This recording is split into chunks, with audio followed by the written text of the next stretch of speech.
congruent with his emphasis on freedom, once we understand the kind of freedom Jefferson is talking about. What are the laws of nature to which he refers?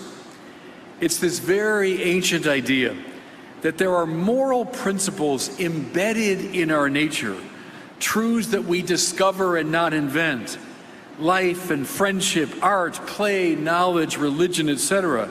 And these, everybody, are the goods that inform and order our freedom.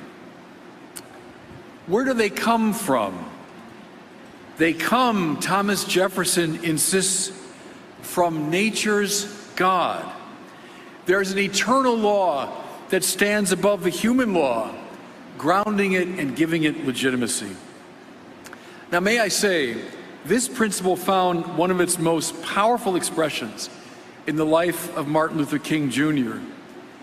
Writing from the Birmingham City Jail, where he was incarcerated, King addressed critics who questioned his willingness to break certain laws. He said he couldn't delay in his protest, for he was fighting against unjust laws, which finally amount to an affront against God. Listen to what he says now in that famous letter from the Birmingham City Jail. I'm quoting King. One may well ask, how can you advocate breaking some laws and obeying others? The answer lies in the fact that there are two types of law, just and unjust. I'd be the first to advocate obeying just laws. One has not only a legal but a moral responsibility to obey just laws. But then King contrasts this with obedience to an unjust law. I'm quoting again.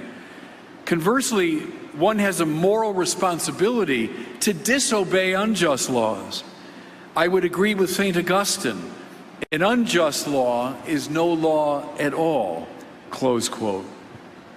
And in clarifying this difference further, King turns to my spiritual hero, the great St. Thomas Aquinas. Here's King again.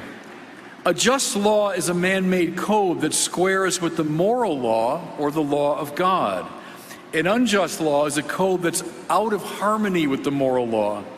To put it in the terms of St. Thomas Aquinas, an unjust law is a human law that is not rooted in eternal law and natural law, close quote. Now, everybody, what could be more American than that